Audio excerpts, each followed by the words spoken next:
আমি যাচ্ছি ঘটনায়। লিখছেন বিসমিল্লাহির রহমানির রহিম। আসসালামু আলাইকুম রাসেল ভাই। আমার নাম নাঈম হাসান। ফরিদপুর জেলার মধুখালী উপজেলার কোনো একটি গ্রামে আমার বাড়ি। আজকে আমি যে ঘটনাটি শেয়ার করব সেটি মূলত একটি লাশবাহী গাড়িকে কেন্দ্র করে ঘটে যাওয়া একটি ঘটনা শোনা এক লাশবাহী গাড়ির ড্রাইভারের কাছে। তার বাড়িও আমাদের গ্রামে।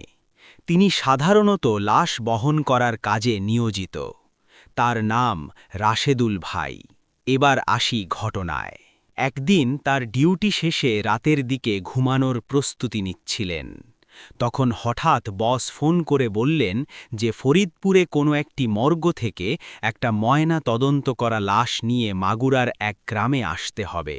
তখন তিনি ঘড়ির দিকে তাকিয়ে দেখলেন 11:30টার মতো বাজে। এই গভীর রাতে তার যেতে ইচ্ছে না করলেও তাকে যেতেই হয়, কেননা এটির উপরেই তার জীবিকা নির্বাহ করে। তাই তিনি ফরিদপুরের ওই মর্গের উদ্দেশ্যে গাড়ি নিয়ে রওনা হলেন। রাশেদুল ভাই সেখানে পৌঁছানোর পর তাকে তার বস মৃত ব্যক্তির ঠিকানা দিয়ে লাশটাকে গাড়িতে উঠাতে বলেন। রাশেদ ভাই এবং ওইখানকার একজন সহকর্মী দুজনে মিলে লাশটাকে গাড়িতে ওঠায়। উঠানোর সময় তাদের অনেক কষ্ট হচ্ছিল। মনে হচ্ছিল লাশটা স্বাভাবিক ওজনের চেয়ে অনেক ভারী হয়ে আছে। তারা লক্ষ্য করলেন লাশের ওপরে যে সাদা কাপড়টা থাকে সেটা রক্তে লাল হয়ে গিয়েছে এবং লাশ নিয়ে যাওয়ার ট্রলিটা বেয়ে গড়িয়ে গড়িয়ে রক্ত পড়ছিল, আর প্রচণ্ড দুর্গন্ধও আসছিল লাশ থেকে। লাশটা অনেক কষ্টে গাড়িতে তোলার পর রাশেদুল ভাই গাড়ি স্টার্ট করে তার বসের দেয়া ঠিকানা অনুযায়ী রওনা দিলেন। ঠিকানাটি ছিল মাগুরা জেলার কোনো একটি গ্রামে। গাড়ি চালানোর সময় তার আবার সিগারেট খাওয়ার অভ্যাস ছিল, তাই তিনি একটি সিগারেট ধরিয়ে মুখে নিলেন। তিনি যতক্ষণ গাড়ি চালাচ্ছিলেন সিগারেট খাচ্ছেন এবং সবকিছু তার ঠিকঠাক চলছিল। কিন্তু সিগারেট শেষ হওয়া মাত্রই তিনি অনুভব করলেন পেছন থেকে কেমন যেন ফিসফিস শব্দ এবং একটা কান্নার আওয়াজ। তিনি ভাবলেন এটা হয়তো তার মনের ভুল। তারপর তিনি অনুভব করলেন গাড়ির ইঞ্জিন থেকে কেমন এক অদ্ভুত শব্দ আসছে, যেমনটা হয় অনেক বেশি ওজনের কোনো বস্তু বহন করলে। তিনি অনেক ঘাবড়ে গেলেন। তারপর তিনি ওই ফিসফিস শব্দটা আরও জোরে জোরে শুনতে পেলেন, আর তার গাড়ির ওপর থেকে অনেক জোরালো শব্দে ঠক ঠক ঠক ঠক করে আওয়াজ আসছিল। একটা বড় হাতুড়ি দিয়ে লোহার কংক্রিটে ৬-৭ জন মিলে আঘাত করলে যেমন শব্দ হয় ঠিক তেমন আওয়াজ। ওপরে কি হচ্ছে তা দেখার জন্য তিনি তার ডান হাত লুকিং গ্লাসটায় লাগিয়ে সুইচিটা চেপে ওপরের দিকে ঘোরালেন। তিনি দেখলেন ওপরে কয়েকটা কালো রঙের লম্বা লম্বা জন্তু, আবার অনেক লম্বা মানুষের মতো আকৃতির প্রাণীরা কুড়ালির মতো চোকা একটা বস্তু দিয়ে গাড়ির ছাদে আঘাত করছে। এটা দেখে তিনি প্রচণ্ড পরিমাণে ঘামতে লাগলেন। তিনি গাড়ির স্পিড বাড়িয়ে দিলেন, তাও যেন পথ শেষ হচ্ছে না। হঠাৎ রাশেদুল ভাই তার গাড়ির হেডলাইটের আলোতে লক্ষ্য করলেন তার গাড়ির সামনে রাস্তার মাঝখানে লম্বা সাদা কাপড় পরা বিভৎস চেহারার একটা মেয়ে দাঁড়িয়ে তাকে ইশারা করে গাড়ি থামাতে বলছে। মেয়েটার চোখ ছিল সম্পূর্ণ ধবধবে সাদা রঙের এবং কাপড়ের আঁচল রাস্তার পাশে এক জঙ্গলের ভেতর ঢুকে গেছে। মেয়েটির কাছে গাড়ি নিয়ে যাওয়া মাত্র মেয়েটি রাশেদুল ভাইকে বলছে, আমাকে নিয়ে যা, দাঁড়া, আমার খুব বিপদ। রাশেদুল ভাই চিন্তা করলেন আজ তার সাথে খারাপ কিছু একটা ঘটতে চলেছে। তিনি গাড়ির স্পিড আরও বাড়িয়ে দিলেন এবং মেয়েটার সাইড থেকে ক্রস করে চলে গেলেন। তারপর তার কাছে সবকিছু স্বাভাবিকই মনে হচ্ছিল। সেই ফিসফিস শব্দ আর গাড়ির ওপরে থাকা আওয়াজ তিনি আর পাচ্ছিলেন না। এমনভাবে কিছু পথ যাওয়ার পর হঠাৎ তিনি আবার সেই ফিসফিস শব্দ শুনতে পান। তবে এবার তিনি অনুভব করলেন সেই ফিসফিস শব্দের সাথে একটা আরেকটা ফিসফিস শব্দ, ঠিক যেমনটা হয় একজন যদি অপরজনের সাথে কথা বলে। তারপর রাশেদুল ভাই একটু সাহস করে গাড়ির ভেতরে থাকা মিরার গ্লাসের দিকে তাকিয়ে দেখার চেষ্টা করলেন। তারপর তিনি তা দেখলেন। তা দেখার জন্য তিনি একদমই প্রস্তুত ছিলেন না। গ্লাসের দিকে তাকানো মাত্রই তিনি দেখতে পেলেন লাশটা ট্রলির ওপর বসে আছে। শুধু তাই নয়, লাশের পাশে আরও কয়েকজন লোক বসে আছে, যাকে কিনা তিনি রাস্তার মাঝখানে দাঁড়িয়ে থাকতে দেখেছিলেন। তারা দুজনই এই রকম ফিসফিস শব্দে একে অন্যের সাথে কথা বলছে। তাদের দুজনের ঘাড়ের ওপর মাথা ছিল বিচ্ছিন্ন। বলার ওপর থেকে টকবক করে রক্ত যেন উপচে পড়ছে, ঠিক যেমনটা হয় অনেক আগুনে তাপ দিয়ে পানি ফোটালে। এমন দৃশ্য দেখে রাশেদুল ভাই ঘামতে লাগলেন। তিনি কি করবেন বুঝতে না পেরে দোয়া দুরুদ পড়তে লাগলেন। হঠাৎ তিনি ফজরের আজান শুনতে পেলেন। সব কেমন নিস্তব্ধ হয়ে গেল। সেই মুহূর্তে তিনি তার গন্তব্যে পৌঁছে গেলেন। তারপর তিনি ওই গ্রামে লাশটা রেখে আসলেন। আর সেখান থেকে তিনি লোকমুখে জানতে পারলেন লোকটাকে নাকি তার বউ সম্পত্তির লোভে নিজের হাতে গলা কেটে হত্যা করেছিল। তার বউ সড়ক দুর্ঘটনায় মারা যায়। এই ঘটনা এখানেই শেষ হতে পারত, কিন্তু তিনি পরের দিন যখন ঘুমালেন, হঠাৎ স্বপ্নের মধ্যে তিনি দেখতে পেলেন একটা সাদা কাপড় পরা মেয়ে তাকে ডাকছে, বলছে, তুই আমাকে রাস্তার মাঝখানে রেখে চলে গেলি কেন? আমি তোকে ছাড়ব না। এখনও রাশেদুল ভাই ওই মহিলাটাকে প্রায় স্বপ্নে দেখেন। মহিলাটি স্বপ্নে তাকে ভয় দেখায়। তিনি আজও এই ঘটনার কোনো ব্যাখ্যা পাননি। তার মুখে শোনা আরও অনেক ঘটনা আছে, সময় পেলে একদিন স্টুডিওতে এসে শোনাব। এখন চলে যাব সরাসরি আফনান ভাইয়ের পাঠানো ঘটনায়। আসসালামু আলাইকুম। আপনাদের জন্য নিয়ে এসেছি কবরস্থান রিলেটেড একটি অদ্ভুত ঘটনা। আশা করি সবার ভালো লাগবে। ঘটনাটি যিনি দিয়েছেন তার নাম হচ্ছে ইব্রাহিম। তো প্রিয় লিসেনার্স, আর কথা না বাড়িয়ে সরাসরি ঘটনাতে চলে যাই। ঘটনাটির সময় ১৯৮০ থেকে ৯০ সালের মধ্যে। ওই গ্রামে দুইজন প্রভাবশালী আপন দুই ভাই ছিলেন, যারা অনেক ভালো মানুষ ছিলেন। আল্লাহ তাদেরকে অনেক অর্থ সম্পত্তি দান করেছিলেন। অর্থ সম্পত্তি দিয়ে স্কুল, কলেজ, রাস্তাঘাট থেকে শুরু করে নিয়ে মানুষের অনেক উপকার করতেন। তাদের বাড়ির কাছেই ছিল একটি মসজিদ। শালনগর ইউনিয়নের কেন্দ্রীয় যে কবরস্থান ছিল সেটি বেশ দূরে থাকায় ওই আশেপাশের লোকদের কোনো লাশ দাফন করতে গেলে বেশ কষ্ট হতো। এই জন্য এই দুই ভাই পরামর্শ করে ওই মসজিদের পাশেই তাদের যে একটি জায়গা ছিল, এই জায়গাতে কবরস্থান তৈরি করার পরিকল্পনা গ্রহণ করেন। ওই জায়গাতে অনেক বাঁশঝাড় ছিল, বেশ কিছু বড় বড় পুরাতন কদম গাছও ছিল। এই বাঁশগুলো গ্রামবাসীরা কেটে নিয়ে যায় একরকম ফ্রিতেই, আর কদম গাছগুলো রুহুল আমিন নামক একজন কাঠ ব্যবসায়ী কিনে নেন। এই জায়গায় কবরস্থানের পরিকল্পনা করার পরপরই দুই ভাইয়ের আম্মা স্বপ্ন দেখে এই জায়গায় কেউ একজন বলছে যেন কবরস্থান না করা হয়। কিন্তু স্বপ্নের কথা যখন তার দুই ছেলেকে বলেন, তারা এই বিষয়টির গুরুত্ব দেয় না। এদিকে রুহুল আমিন কদম গাছ খাটার আগেই এক রাতে স্বপ্ন দেখে কেউ একজন বলছে, রুহুল, গাছ কাটিস না, তোর অনেক ক্ষতি হয়ে যাবে। কিন্তু রুহুল সেই স্বপ্নকে গুরুত্ব দেয় না। নিজেই গাছ কেটে অনেক পরিশ্রম করে নিজেই সেই গাছগুলো টুকরো টুকরো করে সমিলে নিয়ে যায়। কবরস্থান প্রস্তুত হয়। বাইরে কবরস্থান লেখা সাইনবোর্ড ঝুলিয়ে দেয়া হয়। কয়েকদিন পর কালু নামে এক ব্যক্তির লাশ জানাজা শেষে রাতে দাফন করা হয়। পরদিন ভোর থেকে শুরু হয় ঘটনা শুরু। পরদিন ভোরে ফজরের নামাজের পর মসজিদের পাশে সাদা কি যেন দেখা যায়। যারা ফজরের নামাজের পরে মসজিদে কিছুক্ষণ বসেছিলেন এবং সূর্যের আলো ফোটার পরে মসজিদ থেকে বের হয়েছেন, তাদের চোখেই প্রথমে একটি ধরা পড়ে। তারা এগিয়ে যায়। তারা দেখে গতরাতে কালুর যে কবরে কবর দেয়া হয়েছিল সেই কবরটি খোঁড়া এবং কালুর লাশ কবরের বাইরে খুব সুন্দর করে রেখে দেয়া হয়েছে। ওখানে উপস্থিত কিছু লোক বলেন যে এটি কে করতে পারে, হয়তোবা কোনো শিয়াল করতে পারে। কিন্তু তারা আবার নিজেরাই বলেন যে শিয়াল যদি এই লাশটি উপরে তোলে, তাহলে তো লাশ এই কাফন থেকে শুরু করে নিয়ে লাশের শরীরে কোনো ক্ষতচিহ্ন থাকার কথা না। কিন্তু দেখে তো মনে হচ্ছে না যে কোনো শিয়াল এই লাশটি উপরে তুলেছে বা কবর খুঁড়েছে। মনে হচ্ছে কোনো মানুষ করেছে, হয়তোবা কোনো লাশ চোর করেছে।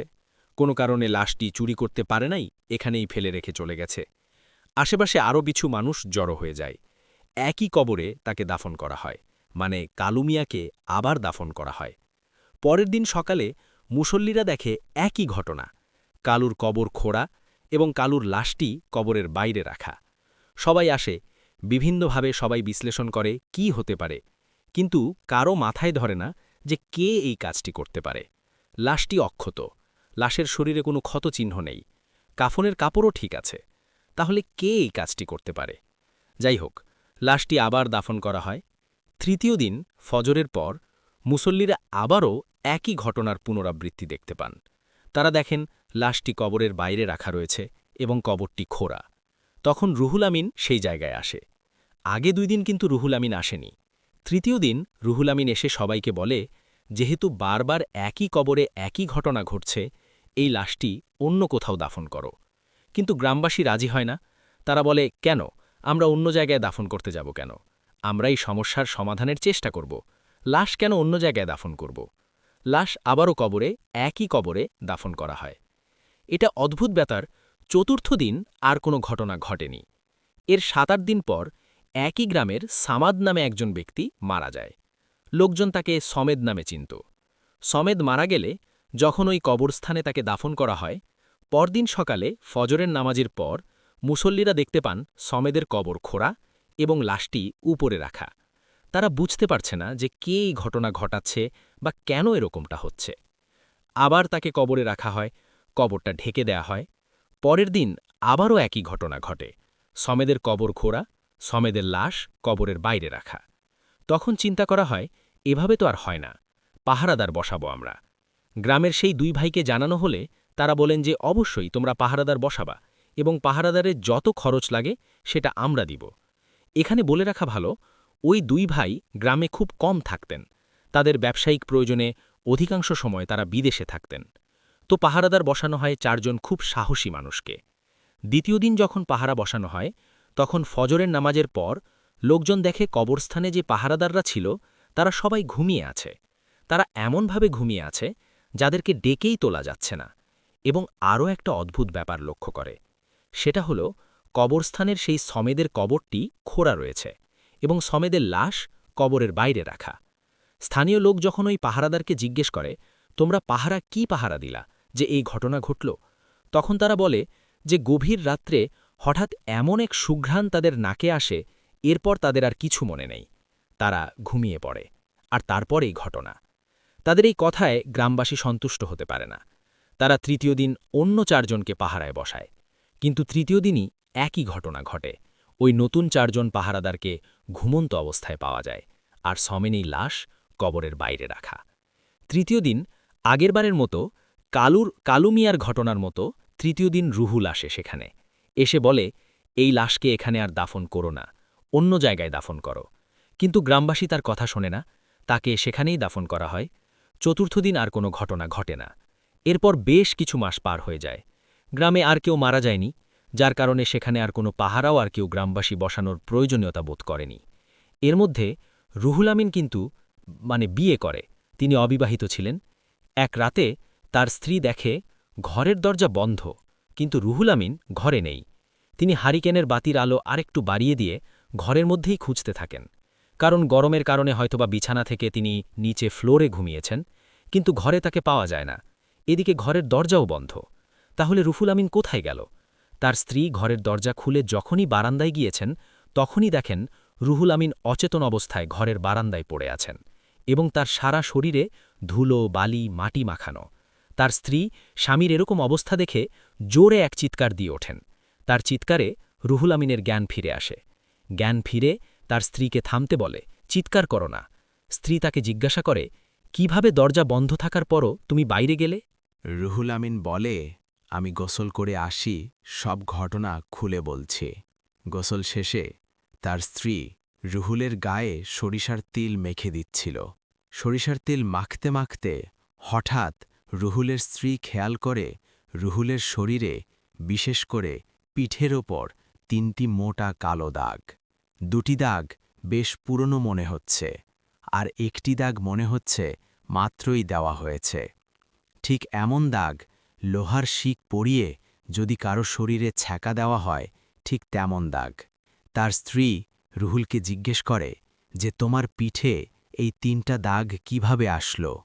রুহুল এই বিষয়ে কিছুই বলতে পারে না, কিন্তু অদ্ভুত কিছু ঘটনা তার স্ত্রীকে বলে এবং বলে এই ঘটনা কাউকে বলো না।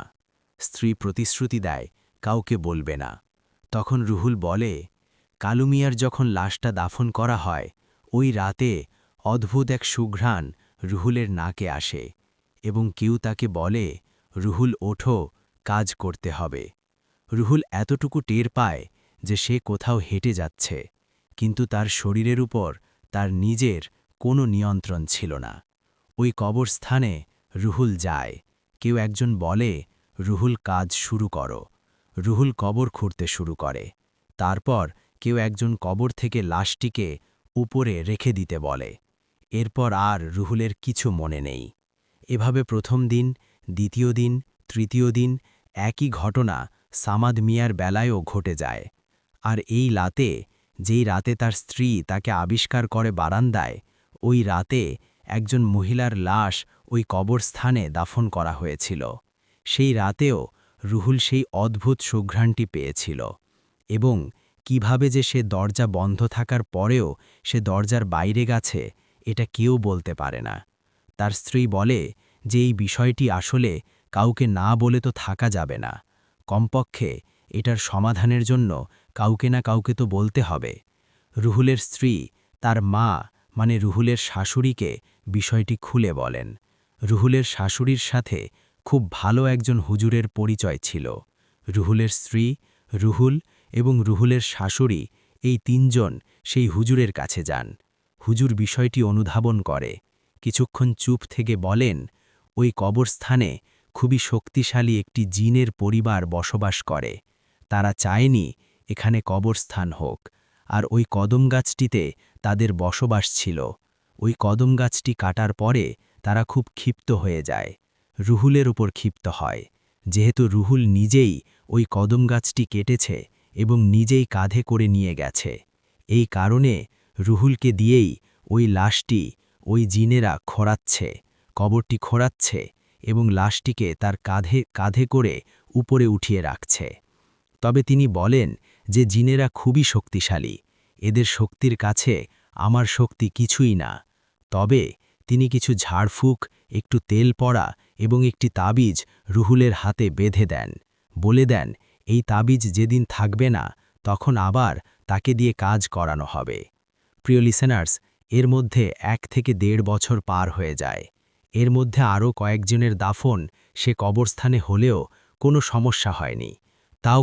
তাই কোনো পাহারাও ছিল না।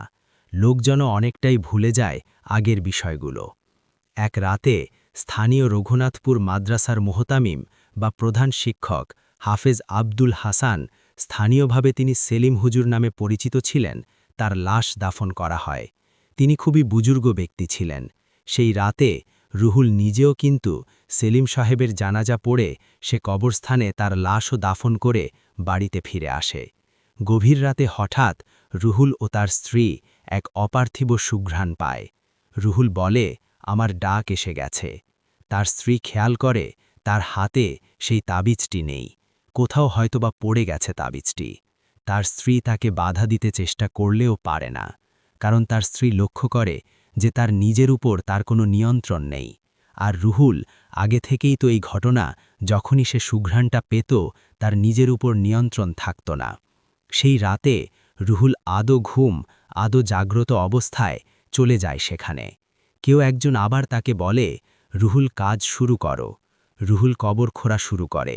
খোঁড়া শেষে যখনই লাশটি উঁচু করেছে তখনই রুহুল তার হাতে প্রচণ্ড চাপ অনুভব করে।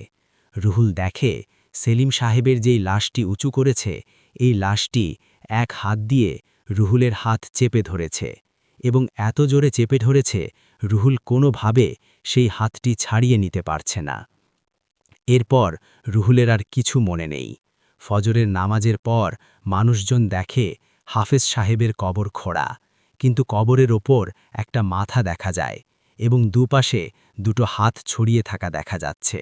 লোকজন গিয়ে দেখে কবরের মধ্যে অনেকটা দাঁড়ানো অবস্থায় রুহুল অজ্ঞান হয়ে পড়ে আছে।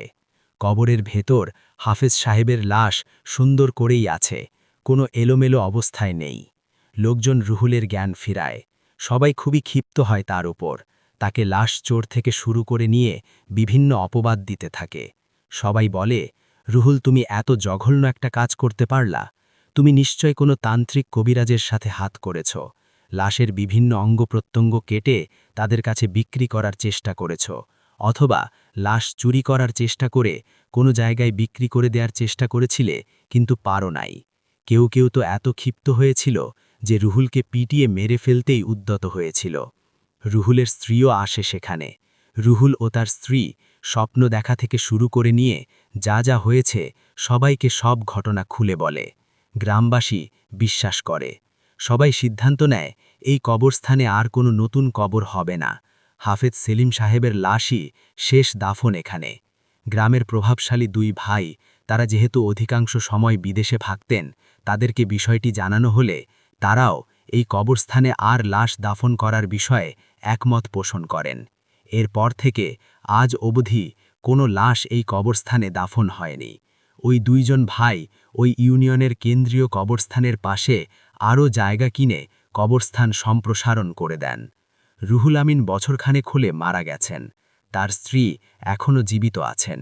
গ্রামের সেই প্রভাবশালী দুই ভাইয়ের একজন মারা গেছেন, কিন্তু তাদের মা, যিনি প্রথম স্বপ্ন দেখেছিলেন কবরস্থানটি না করার, তিনি এখনও জীবিত আছেন।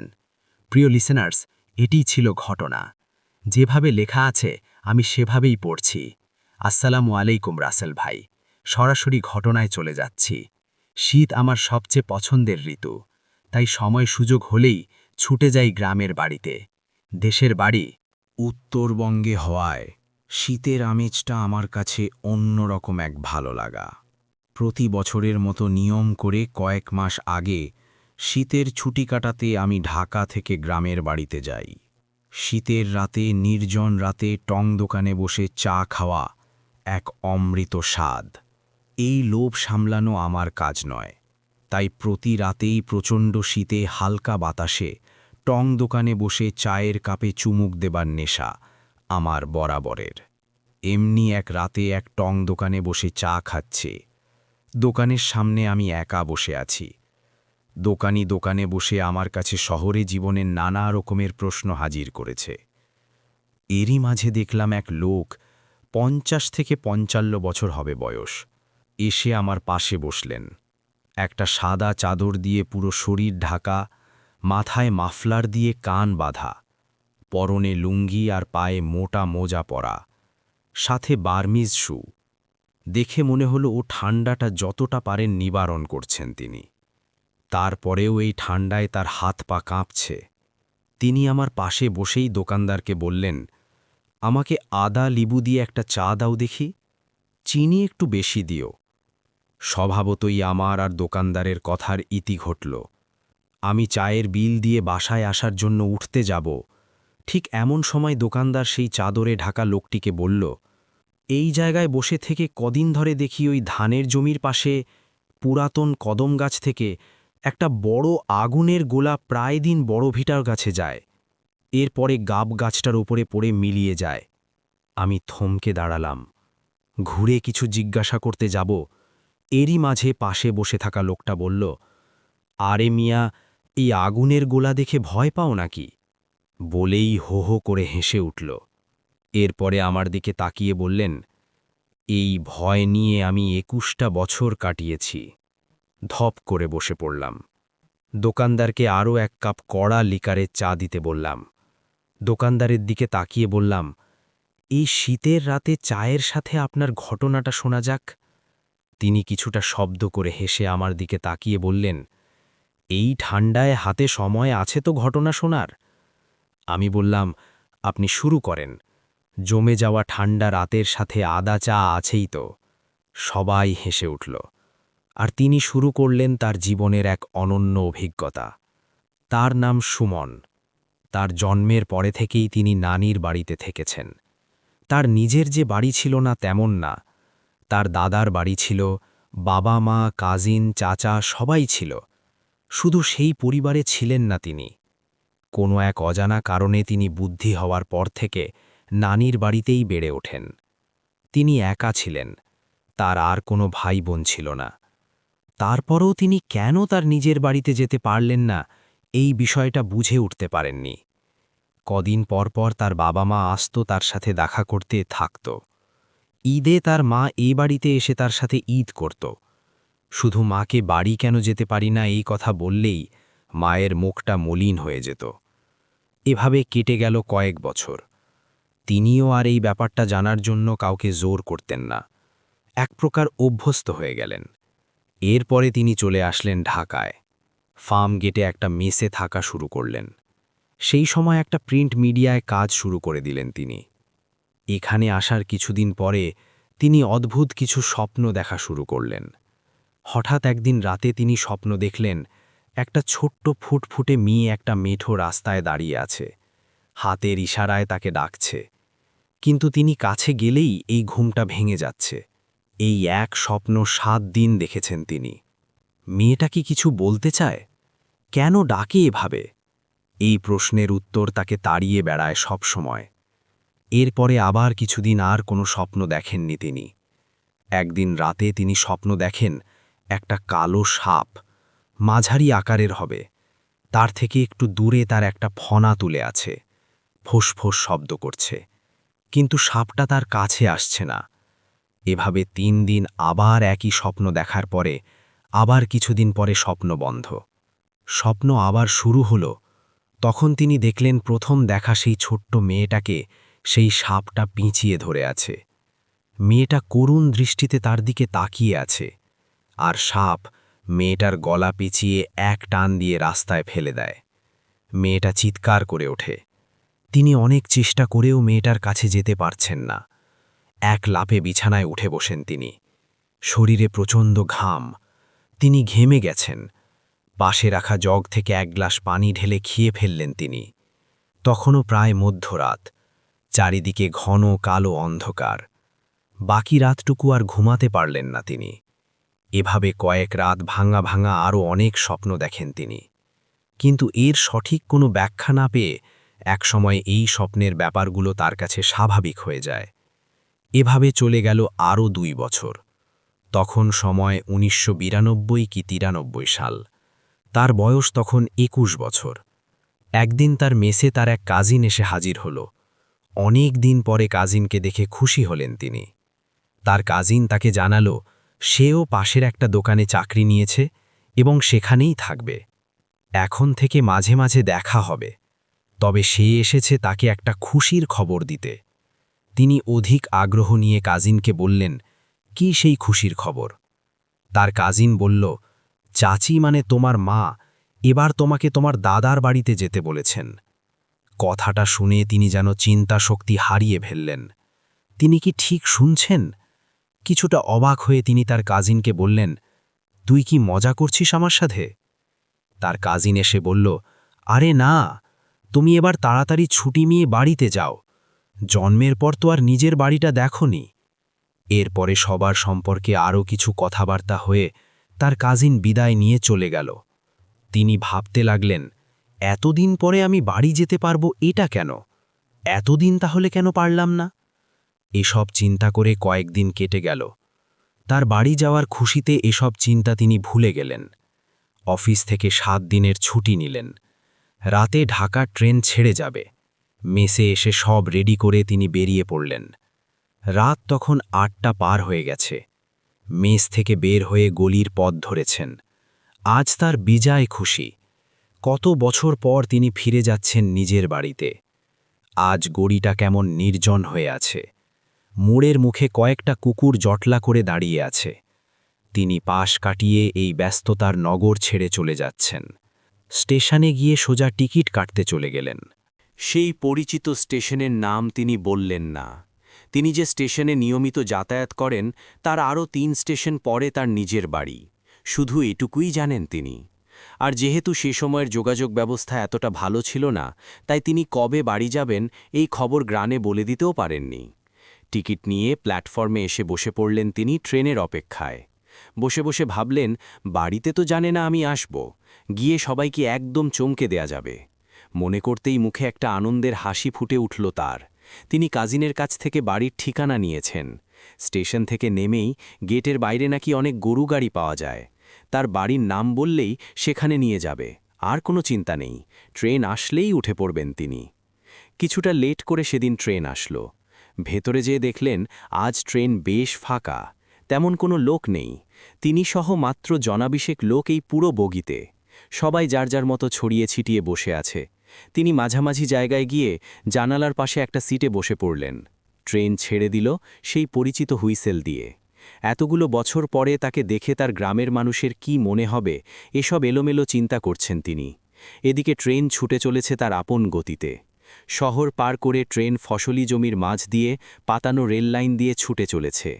জানালে দিয়ে তাকিয়ে দেখলেন বাইরে সুন্দর একটা চাঁদ উঠেছে আজ, কিন্তু কিছুটা মেঘাচ্ছন্ন, তাই চাঁদের আলোকে একটু পরপর ঢেকে দিয়েছে বাইরের অন্ধকার। ট্রেনটা এর মাঝে কয়েকটা স্টপেজে থেমেছে। বাইরে একটানা দৃশ্যগুলো এমন চলন্ত অবস্থা দেখে আর ট্রেনের ঝাঁকুনিতে তার ঘুম চলে আসলো। কতক্ষণ চোখ লেগে এসেছিল তিনি তা জানেন না। ট্রেন ক্যাচ ক্যাচ শব্দ করে একটা স্টেশনে এসে দাঁড়ালো। সেই শব্দেই বোধহয় তার ঝিমুনিটা কেটে গেল।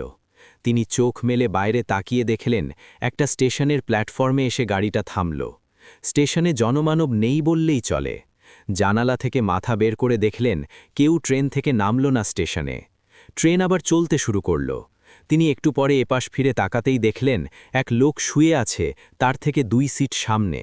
এই লোককে তিনি আগে কখনো দেখেননি। কোন স্টেশন থেকে উঠল লোকটা, আগে তো দেখেননি। হঠাৎ এমন করে দেখলেন তিনি, একটা কালো চাদর দিয়ে শরীরটা ঢাকা, রেলগাড়ির লাল টিমটিমে আলো। এই লোকটাকে কেমন যেন আলাদা মনে হচ্ছিল এই পরিবেশে। লোকটা তার থেকে উল্টো পাশ ফিরে শুয়ে থাকার কারণে তিনি ভালো করে তার মুখটা দেখতে পেলেন না। এভাবে কিছুক্ষণ চলার পরে তিনি খেয়াল করলেন লোকটা উঠে বসেছে। তিনি লোকটার দিকে তাকাতেই দুজনার চোখাচোখি হল। লোকটা তার দিকে তাকিয়ে একটা মুচকি হাসি দিল। এবার তিনি খেয়াল করলেন লোকটার বয়স আনুমানিক 60 থেকে 65 হবে। লোকটার গালে কাটা দাগ, কপালে ভাঁজ দেখে বয়সের ছাপ স্পষ্ট বোঝা যায়। তিনি চোখ নামিয়ে আবার বাইরে তাকিয়ে আনমনে দেখতে লাগলেন। এতক্ষণে আকাশ পরিষ্কার হয়েছে অনেকটা। আবার কখন তিনি ঘুমিয়ে গেছেন খেয়াল নেই। একটু হইচয়ে ঘুমটা ভেঙে গেল। বাইরে তাকিয়ে দেখেন ট্রেন স্টেশনে থেমেছে। বাইরের লোকজন তাদের মালপত্র নামাচ্ছেন। তিনি দেখলেন তার গন্তব্য স্টেশনের পরের স্টেশন। তিনি ঘুম ঘুম ভাবটা কাটানোর জন্য চেষ্টা করলেন এক প্রকার জোর করেই। সামনে তাকিয়ে দেখলেন বেঞ্চ ফাঁকা, লোকটি সেখানে নেই। ভাবলেন ঘুমের সময় হয়তো ট্রেন কোনো স্টেশনে থেমেছে এবং নেমে গেছেন বৃদ্ধ। এদিকে ট্রেন আবার চলতে শুরু করেছে। তিনি ব্যাগ হাতে নিয়ে নামার জন্য প্রস্তুত হয়ে বসে আছেন। একটু পরেই ক্যাচ ক্যাচ শব্দ করে ট্রেন থেমে গেল। তিনি ট্রেন থেকে স্টেশনে নেমে দাঁড়ালেন। তারপর তার সাথে স্টেশনে যেন আরও 10-12 জন লোক নেমেছিল। এক মুহূর্তে সব যেন হন্তদন্ত হয়ে স্টেশন চত্বর থেকে হাওয়া হয়ে গেল। ট্রেনটা হুইসেল দিয়ে ছেড়ে দিল। এতক্ষণে দেখলেন স্টেশন একদম ফাঁকা। 2টা কুলি চাদর মোড়া দিয়ে শুয়ে আছে 2টা বেঞ্চিতে। তিনি স্টেশনের গেট দিয়ে বাইরে বের হলেন।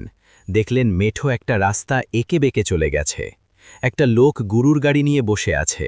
লোকটা তাকে দেখেই দৌড়ে আসলো। লোকটা তার কাছে এসে বলল, সেই কতদিন থেকে আপনার জন্য এখানে বসে আছি, অপেক্ষা করছি আপনার জন্য, কবে আসবেন আপনি? সুমন এই কথা শুনে বেশ অবাক হয়ে লোকটার দিকে তাকাতেই আরও বেশি অবাক হয়ে গেল। আরে এটা সেই লোক যাকে আমি ট্রেনে শুয়ে থাকতে দেখেছিলাম। লোকটা তো হঠাৎ মাঝপথে কই যেন নেমে গেল। তাহলে তিনি আবার গরুর গাড়ি নিয়ে এখানে এলেন কি করে? তিনি লোকটার দিকে তাকিয়ে কিছু বলতে যাবেন, এর মাঝেই লোকটা বলে উঠল, তাড়াতাড়ি গাড়িতে ওঠেন, দেখছেন না কত সুন্দর চাঁদের আলো আজ। হে আলোতে এই পথে গ্রামে যেতে অনেক ভালো লাগবে। আশেপাশের লোকজন আর গাড়ি না থাকায় তিনি গরুর গাড়িতে উঠে বসলেন। তার গ্রামের নাম বলতে যাবেন লোকটাকে, ঠিক তখনই লোকটা বলল, আমি চিনি আপনার বাড়ি, আপনাকে সেখানেই নিয়ে যাচ্ছি। সুমন্তে আরও অবাক, তার গ্রামের কেউ তাকে চেনে না, আর এই লোক তাকে চিনল কি করে? আর তার চেয়ে বড় কথা, তিনি মনে মনে কি ভাবছেন তা এই লোক বুঝতে পারছে কি করে? লোকটা তার দিকে তাকিয়ে বলল, এত চিন্তার কিছু নেই, অনেক উত্তর এখনও অজানা, আস্তে আস্তে সব জানতে পারবেন। এদিকে চাঁদের আলোয় ভেসে যাচ্ছে চারপাশ। দূরে কিছু বড় বড় গাছ মাথা উঁচু করে দাঁড়িয়ে আছে। এর মাঝে মাটির রাস্তা দিয়ে হেলে দুলে চলছে তাদের গরুর গাড়ি। পাশের জঙ্গল থেকে করুণ সুরে একটা প্যাঁচা ডেকে উঠল। এই ডাক যেন ভয়ে রক্তহীন করে দেয়। নীরবতা ভেঙে লোকটা বলল, এতগুলো বছর পরে নিজের বাড়িতে এসে কেমন লাগছে? ব্যাগে মায়ের জন্য শাড়িটা আছে, শাড়িটা কিন্তু অনেক সুন্দর হয়েছে। এবার আর কিচ্ছু ভাবতে পারছে না সুমন। ব্যাগে মায়ের জন্য কেনা শাড়ি, এটা তিনি ছাড়া আর গ্রামের কেউ জানে না। গতকাল কিনেছিল আর ব্যাগে যে তা আছে, এটা লোকটা জানল কি করে? লোকটা তাকে বলল, শক্ত করে ধরে বসুন। তিনি শক্ত করে ধরে বসতেই একটা হ্যাচকা টান অনুভব করল। খেয়াল করে দেখল, গরুর গাড়ি মনে হচ্ছে এখন ঘোড়ার গাড়ির বেগে যাচ্ছে। কিছুক্ষণ আগেও ক্যাচ ক্যাচ করে কাছের চাকা এই গরুর গাড়ি টানতেই পারছিল না, এখন তা মনে হচ্ছে ভেসে যাচ্ছে রাস্তার উপর দিয়ে। আস্তে আস্তে চোখ বন্ধ হয়ে আসছে তার। কতক্ষণ এভাবে ছিলেন খেয়াল নেই। যখন তিনি সম্বিত ফিরে পেলেন, তখন তিনি দেখেন একটা বাড়ির উঠোনের পাশের কাঁচা রাস্তায় দাঁড়িয়ে তিনি। চারিদিকে ভোরের আলো ফুটেছে, ব্যাগ হাতে দাঁড়িয়ে আছেন তিনি। ঠিক এমন সময় তার মা একটা ঝাড়ু হাতে নিয়ে বেরিয়ে আসলেন বাড়ি থেকে। এসেই হঠাৎ ছেলেকে দেখে এমনভাবে দৌড়ে এসে জড়িয়ে ধরলেন, তিনিও আর রাতের কথা নিয়ে কিছু বললেন না কাউকে। এভাবে কেটে যায় কয়েকদিন। সবকিছু ঠিকই চলছিল। হঠাৎ এক রাতে তিনি স্বপ্ন দেখেন। ঢাকায় স্বপ্নে দেখে সেই ছোট মেয়েটা তার দিকে ফ্যাল ফ্যাল করে তাকিয়ে আছে। মেয়েটা তার হাতের ইশারায় তাকে ডাকছে। এই অবস্থায় ঘুম ভেঙে যায়। খেয়াল করে দেখেন রুমের দরজায় কেউ টোকা দিল। তিনি উঠে বসেন, সাথে আবার সেই টোকা। বেশ অবাক হয়ে তিনি দরজার কাছে গেলেন, কিন্তু আর কোনো শব্দ নেই। তিনি দরজা খুলে বাইরে বের হলেন। চারিদিকে চাঁদের আলো, বাতাসে গাছের পাতাগুলো দোল খাচ্ছে। হঠাৎ চোখ যায় রাস্তার দিকে। তাকাতেই দেখেন একটা ছোট্ট মেয়ের অবয়ব দেখা যাচ্ছে রাস্তায়। এগিয়ে যেতেই দেখেন, আরে এটা তো সেই স্বপ্নে দেখা ছোট্ট মেয়েটা। তখনও তাকে হাতের ইশারায় ডাকছে। তিনি দৌড়ে গেলেন মেয়েটার কাছে। মেয়েটাও যেন আরও পিছিয়ে যাচ্ছে। এই দূরত্বটা যেন কমছেই না, কিন্তু মেয়েটা তাকে হাতের ইশারায় ডেকেই চলছে। তিনি ভাবছেন হয়তো এবারও তিনি স্বপ্ন দেখছেন। নিজের হাতে একটা চিমটি কাটলেন জোরে। বেশ ব্যথা পেলেন। না, এটা তো স্বপ্ন নয়, তাহলে কি দেখছি আমি?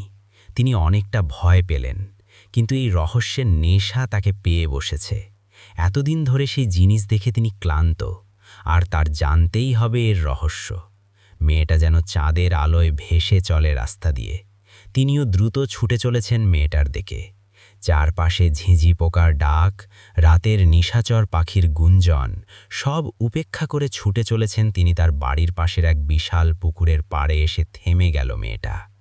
পুকুরের পাশে কোনো বাড়ি নেই, এটা একটু আলাদা তাদের বাড়ি থেকে। চারপাশে তাল খেজুর গাছ দিয়ে ভরা। একপাশের কোনো এক বিশাল কাঁঠাল গাছ, তার ডালপালা পুকুরের এক অংশ প্রায় ঢেকে ফেলেছে।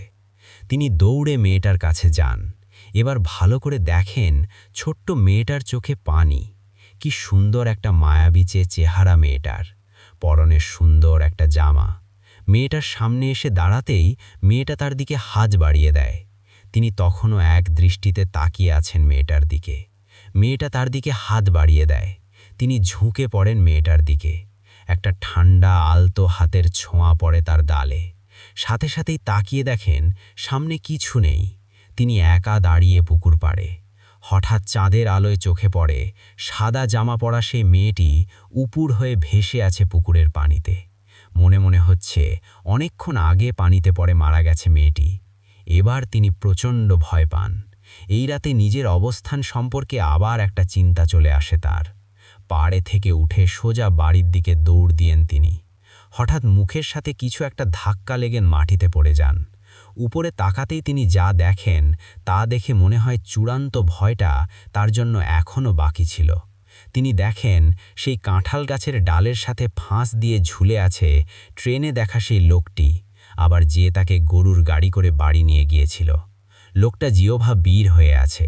ঝুলস থাকা লোকটার পায়ের সাথেই ধাক্কা খেয়ে পড়ে আছেন তিনি। তার ধাক্কা লাগার ফলে লোকের দেহটা তখনও গাছের দোল খাচ্ছে। আর কিছুই ভাবতে পারেননি তিনি। একটা চিৎকার দিয়ে জ্ঞান হারিয়ে ফেলেন। এরপর যখন চোখ খুলে তাকালেন, তখন চারপাশে দিনের আলো।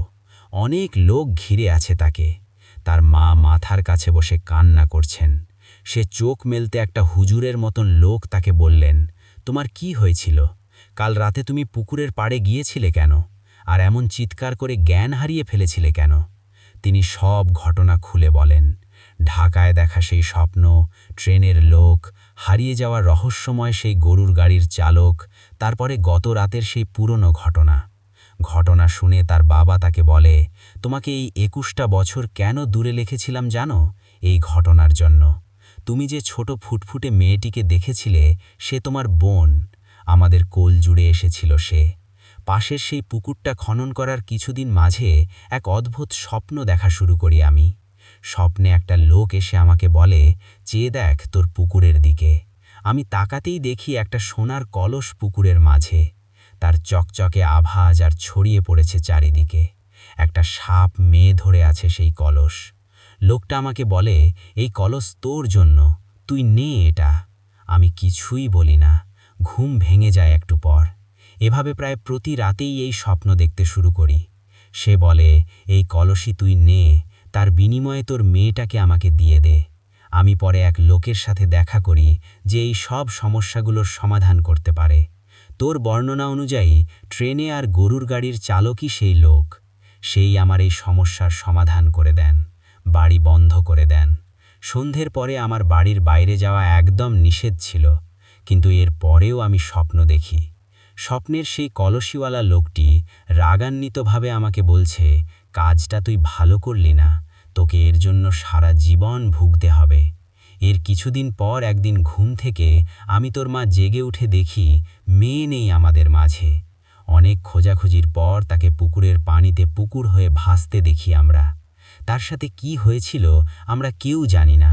এর পরদিন কাঁঠাল গাছে সেই হুজুর টাইপ লোকটা যে আমাদের সাহায্য করেছিল, তার ঝুলে থাকা দেহ দেখতে পাই আমরা। তাদের দুজনের সাথে কি হয়েছিল আজও আমাদের অজানা। সুমন অবাক হয়ে আছে বাবার দিকে, তার চোখের কোণে পানি জমেছে। পাশে থাকা হুজুর বললেন, আমার কথাতেই তোমার বাবা মা তোমাকে ২১ বছর হলো এই বাড়িতে আসতে দেননি, বাইরে রেখেছেন। ২১ বছর হয়ে গেলে এটা কেটে যাবে, কোনো ক্ষতি করতে পারবে না তোমার। তাই তোমাকে কিছু জানানো হয়নি এতদিন, তোমাকে বাড়ির বাইরে রাখা হয়েছিল। সুমন তখন বলেন, তাহলে এতদিন পরে যদি কেটেই যায়, আমি আবার এসে সব দেখলাম কেন? হুজুর বললেন, তুমি অনেক চেয়েছিলে জানতে, তাই হয়তো তোমার সাথে এসব ঘটেছে, তোমাকে এসব দেখানো হয়েছে। কিন্তু কে দেখালো বা কেন দেখালো তা আমি জানি না, তবে তোমার ভয় নেই, এটা তোমার আর কিছুই করতে পারবে না। তুমি ভয় পেয়েছ, তাই আমি তোমাকে কিছু পানি পড়া দিচ্ছি। আশা করি ইনশাল্লাহ তোমার আর সমস্যা হবে না। এরপর থেকে আমার কোনো সমস্যা হয়নি, স্বপ্নেও দেখিনি। ঘটনা শেষ হতেই চোখ মুছলেন তিনি। গালে কাপা কাপা হাত দিয়ে বললেন, এই গালে আমার বড় বোন তার স্নেহের হাত বুলিয়েছিল। চোখ আবার ভিজে উঠল তার। তিনি আমার দিকে তাকিয়ে বললেন, আমি খুব চাই আবার যদি তাকে একটাবার স্বপ্নে দেখতাম। চারপাশ কিছুক্ষণ নীরব। শীতের রাত অনেক হয়েছে, ঠান্ডা আরও জেকে বসেছে। তিনি আবার উঠে, আবার হেঁটে কুয়াশাচ্ছন্ন রাস্তায় মিলিয়ে গেলেন। আমি উঠে বাসার দিকে হাঁটা দিলাম উল্টো পথে, আর ভাবতে লাগলাম মানুষের জীবন কতই না বিচিত্র। যেভাবে লেখা আছে আমি সেভাবেই পড়ছি। আসসালামু আলাইকুম রাসেল ভাই, আমি মোহাম্মদ আবিদ শাহরিয়ার। কথা না বাড়িয়ে ঘটনায় চলে যাই। ছোটবেলা থেকেই আমার প্যারানর্মাল বিষয়ের প্রতি তীব্র অনুরাগ। সে কারণে নানানজনের কাছ থেকে তাদের জীবনে ঘটে যাওয়া ব্যাখ্যাতীত ঘটনা শোনা হতো। এই ঘটনাটি আমার নানির মায়ের সাথে ঘটা। আমার নানি যেভাবে বলেছে সেভাবেই বলার চেষ্টা করছি। কিছু কিছু ঘটনা আমার নানির বড় বোনের কাছ থেকে শোনা। আমার নানিরা ২ বোন ৪ ভাই। বলে রাখা ভালো, আমার নানির বাপের বাড়ি সাতক্ষীরা বুধহাটার পায়থলি গ্রামে।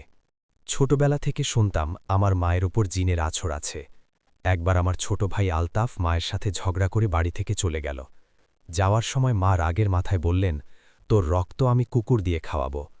সেদিন ছিল ভর দুপুরবেলা।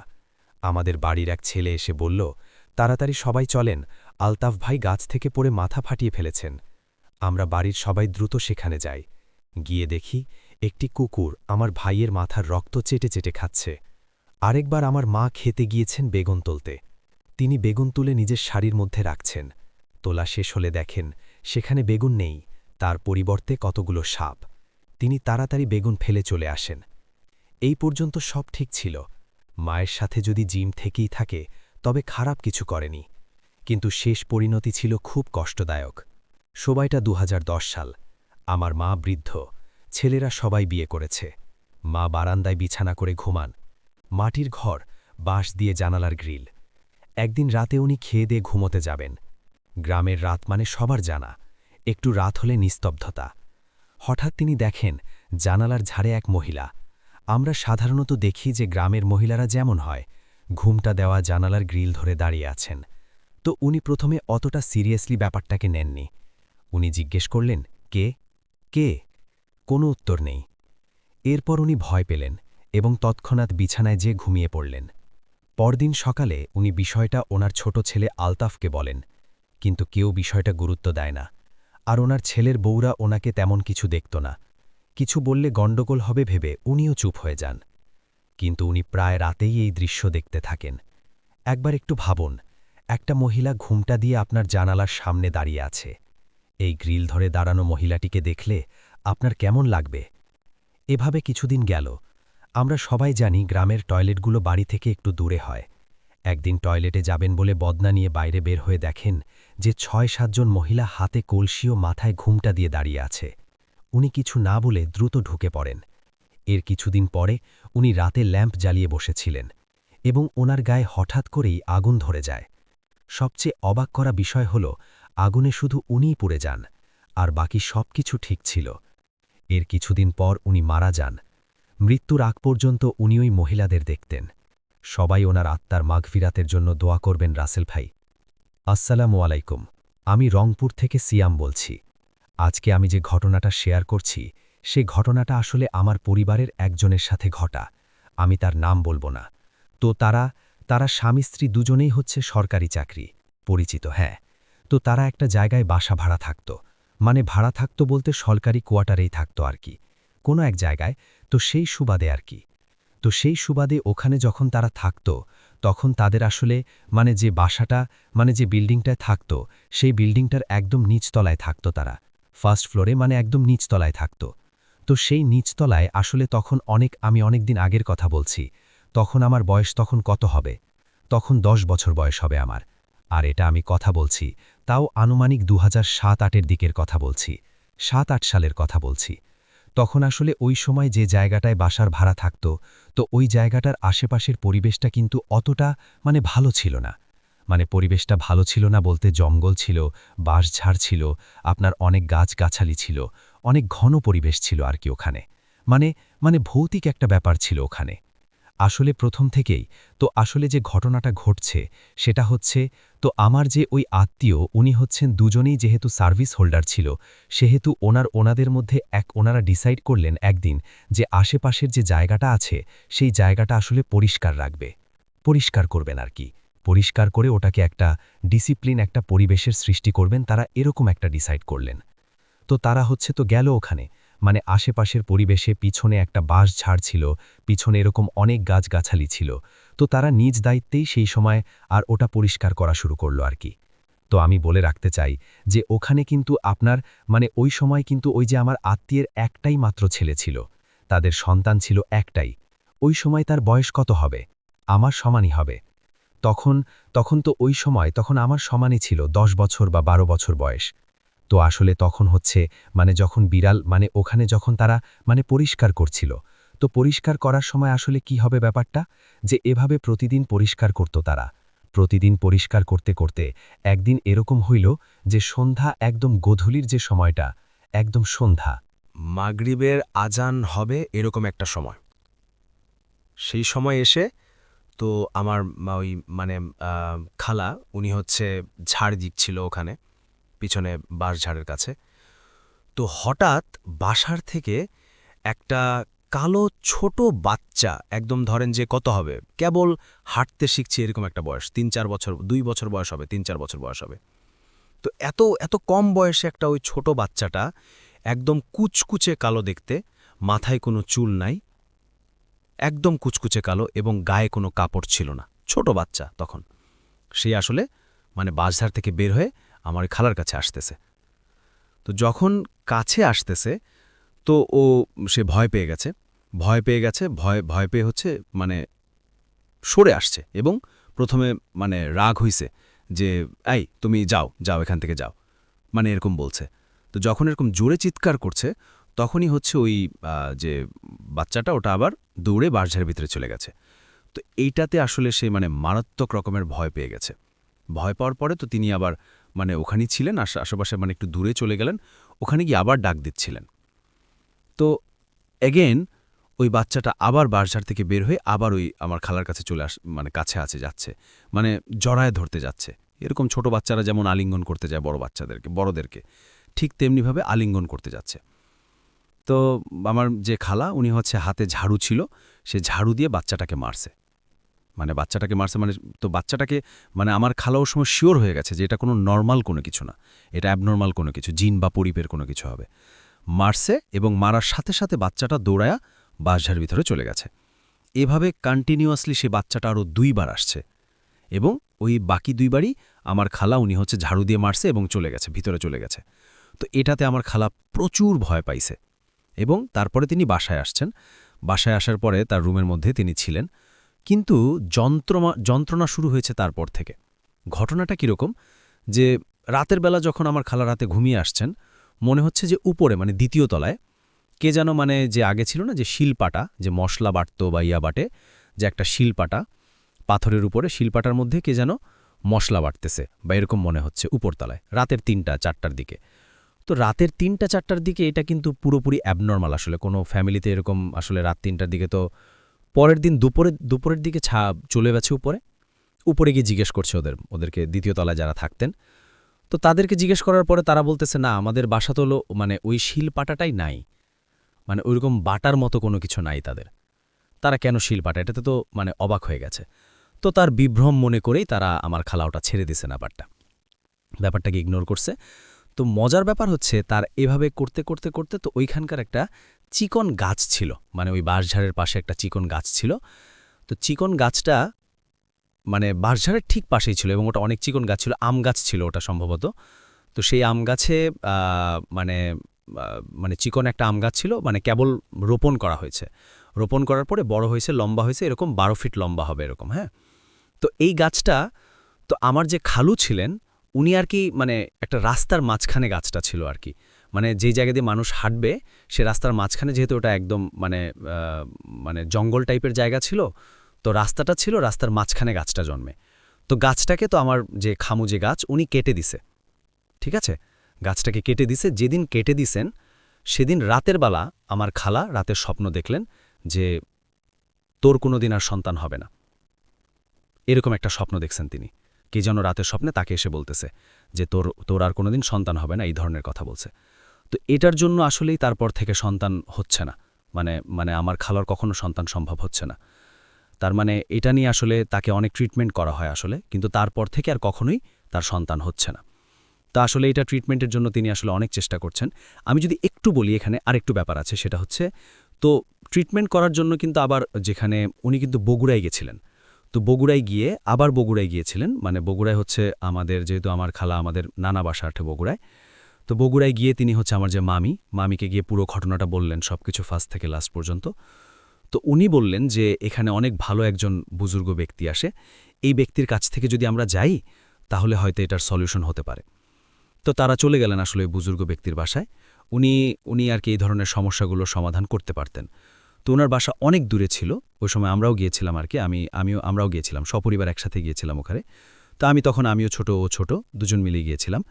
তো আমরা গিয়েছি, যাওয়ার পরে হচ্ছে ওই বুজুর্গ ব্যক্তি অনেক দূরের বাসা, আমাদের নানা বাসা থেকে অনেক দূরের বাসা। তো অনেক দূর দীর্ঘযাত্রা আমরা করার পরে ওখানে পৌঁছানোর পরে ওনার বাসায় গিয়ে ঢুকলাম। ঢোকার পরে উনি তখন মানে এরকম রুগী দেখতেছিলেন আর কি, ওনার কাছে আরও অনেকেই আসছে আর কি যে সলিউশন নিতে। তো উনি সবার ট্রিটমেন্ট দিচ্ছেন। তো আমাদেরকে বসতে বললে আমরা ঘরের ভিতরের দিকে গিয়ে বসলাম। তো আমি যেটা লক্ষ্য করলাম, এটা আমার নিজের চোখে দেখা, আমি যেটা লক্ষ্য করলাম ওই বাসায় অসংখ্য বিড়াল। আপনি কল্পনা করতে পারবেন না রাসেল ভাই যে ওখানে আসলে কতটা বিড়াল ছিল। আপনার আইডিয়াতেও থাকবে না যে এত বেশি বিড়াল ওখানে ছিল। মিনিমাম আপনার একটা বাসায় আপনার 60 থেকে 70টা বিড়াল একটা বাসায় থাকা কিন্তু অ্যাবনর্মাল। এটা কিন্তু আসলে মানে নরমাল কোনো মানুষের বাসায় কিন্তু এতম বিড়াল থাকার কথা না। 60 থেকে 70টা বিড়াল তার বাসায় ছিল, এবং ছোট বাচ্চারা যদি হিসাব করি তাহলে আরও বেশি হবে। এই বিড়ালগুলো সবগুলো ছিল সাদা রঙের, সবগুলো বিড়ালই সাদা রঙের ছিল, মানে অন্য কোনো কালারের বিড়াল না, সবগুলোর চেহারা একই রকম, আপনি আলাদা করতে পারবেন না। একটা বিড়াল থেকে আলাদা আরেকটা একবার মিশে গেলে ওই বিড়ালটাকে খুঁজে পাওয়া যাবে না, সব বিড়ালই সাদা। এবং বিড়ালগুলো জাস্ট বাসার এক প্রান্তে একটা একটা ছোট একটা গর্তের মতো আছে, গর্ত বলতে একটা ফুটার মতো আছে, ফুটা দিয়ে ওইদিকে হয়তো বাড়ির পিছনের দিকে যাওয়া যায়, আবার বাড়ির সামনের দিকেও একটা এরকম ফুটার মতো আছে, ফুটা দিয়ে রাস্তার দিক দিয়ে চলে যাওয়া যায়। বাড়িটা বিশাল লম্বা ছিল, বাসা বড়, অনেক বড় বাড়ি ছিল। তো বিড়ালগুলো জাস্ট খালি ওই মানে বাড়ির পিছনের দিকে চলে যাচ্ছে, এই বাড়ির ভিতর থেকে ওই ফুটা দিয়ে সবগুলো বিড়াল 60-70টা বিড়াল জাস্ট খালি ওই ফুটা দিয়ে বাইরে চলে যাচ্ছে ওই জঙ্গলের দিকে। আবার একটু পরে আবার জঙ্গল থেকে ফিরে জাস্ট ওই ইয়ার ভিতরে চলে আসতেছে, মানে বাড়ির ভিতরে চলে আসতেছে, এবং বাড়ির সামনে যে ছিদ্রটা ছিল, ফুটাটা ছিল, ওই ফুটাটা দিয়ে চলে যাচ্ছে, রাস্তার দিকে চলে যাচ্ছে, এবং কিছুক্ষণ সে বাড়ির ভিতরেও থাকতেছে। তো আমি তখন ছোট ছিলাম, আমি বিষয়টা খুব মজা পাইছিলাম। তা আমি গিয়ে মানে যখন বিড়ালগুলো যখন ঢুকতেছিল আর কি বাড়ির পিছনের দিকে এরকম বা জঙ্গলের দিকে যাইতেছিল, তো আমি তাদের মধ্যে থেকে একটা বিড়ালের লেজ ধরছি, লেজ ধরে উপরের দিকে তুলছি। এখন যেহেতু আমি কি বলবো, মানে আসলে ওই সময় আমি এতটা ভয় পাইছি ওই বিড়ালের ফেসটা ওই সময় দেখে, মানে বলার মতো না। যে আমার আসলে ওই সময় মনে হচ্ছিল না যে আসলে ওটা বিড়াল বা অন্য কিছু, আমার আসলে মনে হয়নি। মানে এতটা ভয়ঙ্কর একটা চেহারা আমি ওই সময় ওখানে দেখছি ওই বিড়ালটা। আমি সাথে সাথে বিড়ালটাকে ছেড়ে দিছি। তো যাক, এটা ছিল ওই বুজুর্গ ব্যক্তির সাথে দেখা করার আগের বিষয়। বুজুর্গ ব্যক্তির সাথে যখন আমি দেখা করলাম, আমার খালা, আমার আম্মা ছিলেন, আমার মামি ছিলেন, আমার খালাতো ভাইরা ছিলেন, সবাই মিলে আসলে একসাথে গেলেন। আমরা যখন বসেছিলাম তখন দেখা গেল যে তিনি বলতেছেন এভাবে যে, মা তোমার আমার খালাকে বলতেছে, মা তুমি তুমি রংপুর থেকে আসছো না? তো খালা বলতেছে, হ্যাঁ আমি রংপুর থেকে আসছি। বলছে, তুমি তো এই জায়গায় থাকতে? বলছে, হ্যাঁ এখানে থাকতাম। তারপর বলতেছে যে, তোমার বাসার পাশে একটা মোটা কাঁঠাল গাছ আছে না? হ্যাঁ আসলে কিন্তু সত্যি, যেখানে থাকতেন সেখানে কিন্তু একটা মোটা কাঁঠাল গাছ আছে। এটা কিন্তু বুজুর্গ ব্যক্তির জানার কোনো কথা না। হ্যাঁ আছে। বলতেছে যে ওই কাঁঠাল গাছের পাশে যে বাজটা আছে, সেই বাজের পাশে একটা গাছ ছিল। এই আমার খালু যে গাছটাকে কেটে দিয়েছে সেই গাছের কথা বলছেন, এবং বলছেন যে ওই গাছটা ছিল এবং তোমার স্বামী সেই গাছটা কেটে ফেলেছে। তো আমার খালা বললেন, হ্যাঁ আমার স্বামীটা কেটে ফেলেছে। হ্যাঁ ওই গাছটা আসলে তোমার স্বামীর কাটা উচিত হয়নি, তোমার স্বামীর ওই গাছটা কাটা উচিত হয়নি। ওই গাছটা কাটার কারণে ওই জিনিসটা ওই গাছের মধ্যে থাকতো, সেইটা তোমার আর কোনোদিন সন্তান হতে দিচ্ছে না, এবং ওখানে একটা পরিবার থাকতো, ওখানে একটা জিনের পরিবার থাকতো। সে পরিবারের ওই যে ছোট বাচ্চাটার কথা আপনাকে বললাম ভাই, সে বাচ্চাটা ছিল ওই জিনেরই সন্তান আর কি। তো যেহেতু ওই প্রথমের দিকে একবার ঝাড়ু দিয়ে ওই বাচ্চাটাকে মারছে আমার খালা, এবং পরবর্তীতে যে জিনরা যে গাছটা থাকতো সেই গাছটার আমার খালু কেটে দিয়েছে। তো এই কারণে, এই ঘটনাটার কারণে আসলে আমার যে এই খালার তার সন্তান হবে না, এই ধরনের একটা কথা বললেন। তো তারপরে উনি বললেন যে আমি একটু শেষ চেষ্টা করে দেখতে পারি, যদি তুমি চাও আমি শেষ চেষ্টা করে দেখতে পারি। এবং তখন উনি চিকন চিকন 3টা পাতা নিলেন, একদম চিকন। আমরা কিছু যে ধানের গাছের যে পাতাগুলো থাকে না, একদম চিকন চিকন এই ধরনের একটা চিকন তিনি পাতা নিলেন। 3টা পাতা নিয়ে ছোট ছোট টুকরা করে 3টা পাতা নিলেন। 3টা পাতা উনি একটা গ্লাসে ভর্তি করে পানি নিলেন, এবং পানি নেওয়ার পরে উনি বললেন যে এই গ্লাসের পানির মধ্যে আমি 3টা পাতাকেই আমি ফেলে দিব। 3টা পাতাকে আমি ফেলে দিব যদি 3টা পাতা 3টা স্তরে থাকে, মানে উপরে একটা, মাঝে একটা এবং পানির তলদেশে একটা, 3টা 3 স্তরে থাকে, তাহলে তুমি বুঝে নিও তোমার কখনো আর সন্তান হবে না। এটা এই সাইনটা উনার মতে এই সাইনটা জিন তাকে বলছে যে না, সে রাজি না। জিন এই যে ঘটনাটা আমার খালার সাথে ঘটাইছে, এই ঘটনাটা রিপেয়ার এই ঘটনাটা থেকে আমার খালা কখনো বের হইতে পারবে না। জিন দ্বিমত প্রকাশ করছে যদি এই সাইনটা ওখানে দেখা যায় পানির মধ্যে। আর যদি 3টা পাতাই যদি পানির নিচে চলে যায়, একদম পানির তলদেশে চলে যায়, তাহলে বুঝতে হবে যে জিন এখানে নাই, জিন ছেড়ে চলে গেছে।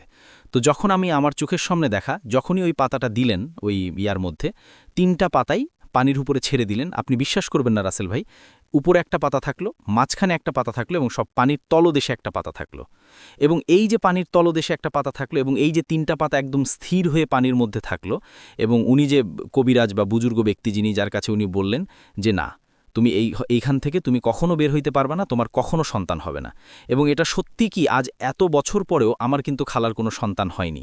তিনি কিন্তু তার কিন্তু একটাই সন্তান এখন পর্যন্ত, এবং ওই জিনিসটা এখন পর্যন্ত তার সাথে আছে কিনা সেটা আমি জানি না।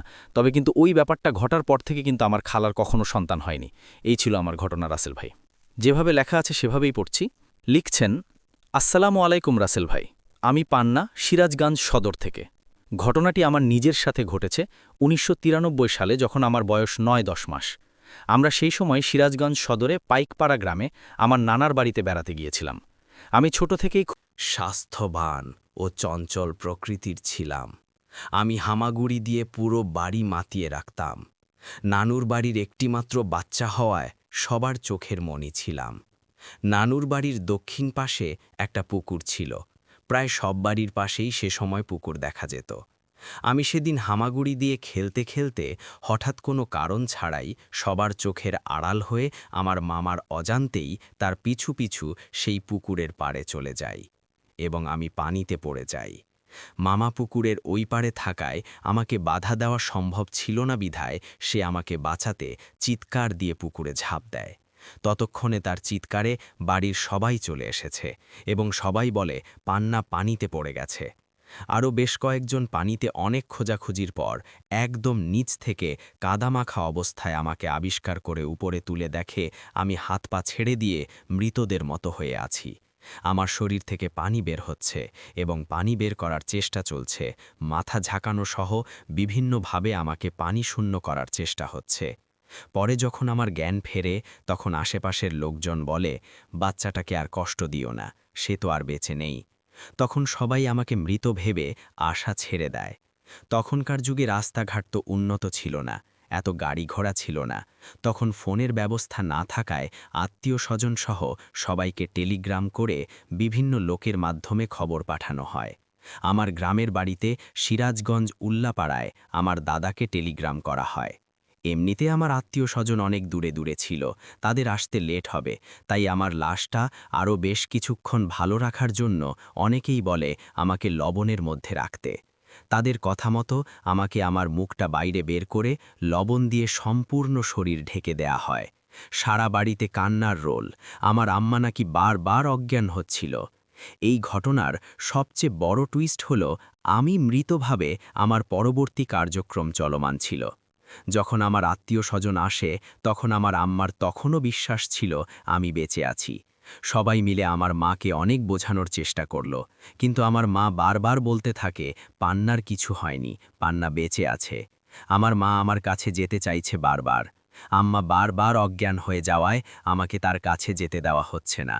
কিন্তু সকল বাধা উপেক্ষা করে আম্মা আমার কাছে আসে এবং লবণের ভেতর থেকে বের করে আমাকে জড়িয়ে ধরে কান্নাকাটি করে। ঠিক সেই মুহূর্তে আমি নাকি চিৎকার করে কান্নাকাটি করতে থাকি। আশেপাশের বাড়ির মধ্যে লোক অবাক হয়ে যায়, কেউ তো ভয় পালিয়ে গেছে। আমার আম্মা তখনও আমাকে বুকের ভেতরে নিয়ে আছে। একটু পর বাড়ি শুদ্ধ মানুষ শুকরিয়া আদায় করে। সবাই অবাক হয়েছে, এটা কি করে সম্ভব হলো, এটা তো হওয়ার কথা ছিল না। তখন আমি নাকি ভঙ্গিতে বুঝাচ্ছিলাম আমার ক্ষুধা লেগেছে। তখন আমাকে খাওয়ানো হয়। পরে আমাকে ওয়াশরুমে নিয়ে ফ্রেশ করে নিয়ে আসা হয়। তখন ঘটে আরেক কাহিনী। তখন বাড়িতে আগের তুলনায় ২-৩ গুণ লোক মানুষের ভিড়। সবাই আমাকে দেখতে এসেছিল। তখন আমি এত মানুষ দেখে নাকি খুব ভয় পেয়েছিলাম। আমি অনেক বছর কথা বলতে পারিনি, শুধু ভয় ভয় করত। পরে আমার কথা ফুটল তখন আমি তোতলা ছিলাম। আমার এই তোতলামির প্রায় ৭-৮ বছর পর্যন্ত চলে। আলহামদুলিল্লাহ, আমি সৃষ্টিকর্তার অশেষ রহমতে বেঁচে আছি। হ্যাঁ, আমি সেই পান্না, সেই পানিতে পড়ে যাওয়া পান্না। কিন্তু ঘটনা এখানে শেষ নয়। ২০১০ সালের রমজান মাসের সকালে অ্যাকাউন্টিং ক্লাস শেষ করে বন্ধুরা যমুনা নদীর তীরে 0 পয়েন্টে যাই। 0 পয়েন্ট হল যমুনা নদীর শেষ সীমানা। বোঝে রাখা ভালো, যমুনা নদীতে সারাক্ষণ স্রোত থাকলেও নদীর ডাক শোনা যেত। স্রোত না থাকলেও ডাক শোনা যেত। নদীর পশ্চিম পাশে অনেকগুলো নৌকা বাঁধা।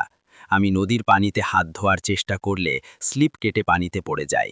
আর তারপর ধীরে ধীরে আমি যতই চেষ্টা করি সামনের আসার, কিন্তু নদীর স্রোত আমাকে পেছন থেকে টেনে নিয়ে যাচ্ছিল পাকের দিকে। একজন ওখানে মাছ ধরছিল, তার জালের সাথে বাঁশ বাঁধা ছিল, সে আমার দিকে বাড়িয়ে দেয়, আমি সেটা ধরে উপরে আসতে থাকি। তখনও রাব্বুল আলামিনের দোয়ায় আমি আবারও বেঁচে যাই। আলহামদুলিল্লাহ, এটা কোনো ভূতের ঘটনা নয়, এটা বাস্তব কাহিনী, জীবন মরণের কাহিনী, বেঁচে থাকা আর মৃত্যুর অভিজ্ঞতা। কেন যেন পুরনো বাড়ি আমাকে খুব কাছে টানে। অপরিচিত কোনো দর্শনীয় স্থানে বা কোনো কাহিনী শুনলে মনে হয় এগুলো আমি আগেও শুনেছি বা আগেও এই জায়গায় এসেছি। আমি মাঝে মাঝে ভাবি, আমি কি পান্না নাকি অন্য কেউ? আশ্চর্যজনক বিষয়, যে কোনো কিছু খুব তাড়াতাড়ি ভুলে যাই। যেমন অফিসের একটা ফাইলের কাজ 10 মিনিটের মধ্যে করতে হবে, আমি ভুলে গেছি। পরবর্তীতে আমাকে ফোন করিয়ে মনে করিয়ে দেওয়া হয়। কিন্তু আমার ছোটবেলার সব স্মৃতি, কে তখন কি বলেছিল, সেই সময়ের সব কিছু আমার মনে আছে।